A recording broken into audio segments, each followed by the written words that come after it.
মুসলিমদের কোনোদিন আর সিপিএম কে ক্ষমা করা উচিত না। বামেরা সাবির মল্লিক বা ইত্যাদির বিষয়ে কোনো কথা বলে এখনো অব্দি পশ্চিমবঙ্গ সিপিএমটা বেসিক্যালি চক্রবর্তী, ভট্টাচার্য, চাটুর্যে, ব্যানার্জি এদেরই পার্টি। বামরাই তো ফুটকি লাগিয়ে রাম হয়েছে পশ্চিমবঙ্গ। বামেরা রাহুল গান্ধীর বন্ধু সাজছে। ওরা আগে প্রথম ক্ষমা চা গান্ধী পরিবারের কাছে। এখনো অব্দি পশ্চিমবঙ্গ সিপিএমটা বেসিক্যালি একটা, যদিও আমি নিজেও ভট্টাচার্য, চক্রবর্তী, ভট্টাচার্য, চাটুর্যে, ব্যানার্জি এদেরই পার্টি।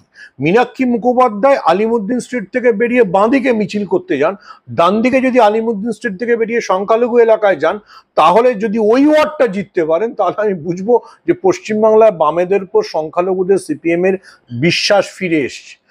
দেখুন মুসলিমদের কোনোদিন আর সিপিএম কে ক্ষমা করা উচিত না, কারণ এই সিপিএম তাদের সবচেয়ে ভালো তাত্ত্বিক নেতা সেই সৈফুদ্দিন চৌধুরীকে প্রত্যাখ্যান করেছিল, দলে কোণঠাসা করে দিয়েছিল। কারণ সৈফুদ্দিন চৌধুরী বলেছিলেন যে বিজেপিকে ঠেকাতে কংগ্রেসের সঙ্গে হাত মেলাতে হবে। সেই আলিমুদ্দিন স্ট্রিট এখন কংগ্রেসের সঙ্গে মিটিং করে, কংগ্রেসের সঙ্গে আলোচনা করে ইলেকশনে প্রার্থী দেয়। ফলে প্রথমত সিপিএম কে কোনোদিন সংখ্যালঘু মানুষদের বিশ্বাস করা উচিত না, দলিতদেরও।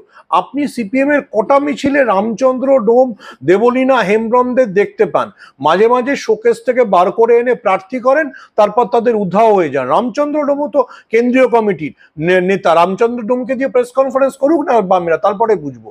যত চট্টোপাধ্যায়, চক্রবর্তী, ব্যানার্জিদের নিয়ে দলটা চলে।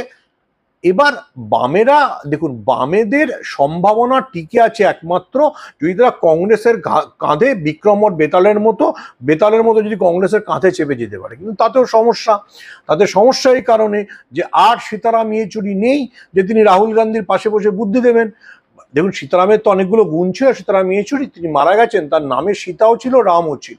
তিনি রাহুল গান্ধীর পরামর্শদাতা হয়ে উঠতে পেরেছিলেন। কিন্তু সীতারাম ইয়েচুরির পরবর্তী জমানায় আবার যদি সিপিএম সেই কট্টরপন্থী প্রকাশ কারাতদের সঙ্গে যায়, তাহলে কংগ্রেস কতটা সিপিএম কে বিশ্বাস করবে সেটাই আদৌ সন্দেহের বিষয়। ফলে কংগ্রেস যদি সিপিএম কে বিশ্বাস না করে বা সিপিএম কে জায়গা না দেয়, তাহলে সিপিএম এর শূন্য থেকে সংখ্যায় পৌঁছানো কঠিন থেকে কঠিনতর কাজ। বামেরা একমাত্র আনিস খান ছাড়া আর কোন ইস্যুতে ধর্মনিরপেক্ষতার কথা বলেছে বলুন তো? যদি বামেরা ধর্মনিরপেক্ষ হতো তাহলে তো বাবরি ভেঙে যাওয়ার পর সৈফুদ্দিন চৌধুরী যে কথাটা বলেছিল যে আমাদের আগে বিজেপিকে হারানো উচিত, তারপরে সব কাজ করা উচিত, তাহলে তো বামেরা সেটা ফলো করতো। বামেরা আজকে কংগ্রেসের সঙ্গে জোট করছে। আমরা কি করে ভুলে যাব যে 2009-তে এই প্রকাশ কারাত, এই সিপিএম না, তখন তাদের পার্লামেন্টে 64 জন ছিল, তারা মনমোহন সিং এর সরকার ফেলে দেওয়ার জন্য অনাস্থা প্রস্তাব এনেছিল। একটা আমেরিকার সাথে কি নিউক্লিয়ার ডিল হয়েছে, তাতে আপনার হুগলি বা বারুইপুরে কি হয় বলুন তো? কিন্তু বামেরা তো সুবিধে করে দিয়েছিল বিজেপির ক্ষমতায় আসার। বামেরা তো কংগ্রেসের বিরুদ্ধে কথা বলে ইউপিএ কে সবচেয়ে বেশি দুর্বল করেছিল। আজ বামেরা রাহুল গান্ধীর বন্ধু সাজছে। ওরা আমরা ভুলে যাব দেওয়ালে দেওয়ালে গত শতকের 8-এর দশকে কারা লিখেছিল গলি গলি মে চোর হ্যায়, রাজীব গান্ধী চোর হ্যায়। আজকে ওরা আগে প্রথম ক্ষমা চা গান্ধী পরিবারের কাছে গিয়ে। আগে প্রথম সিপিএম এর যুব নেতারা একটা কাজ করুক, যেমন বিজেপিতে করতে হয় না, প্রদেশ কংগ্রেসে অফিসে গিয়ে ক্ষমা চাক যে আমরা আমাদের পূর্বসূরীরা যা যা বলেছে তার জন্য ক্ষমা চাইছি। 2019-এর লোকসভা নির্বাচনে বিজেপির ভোট কি করে 38-এ পৌঁছলো?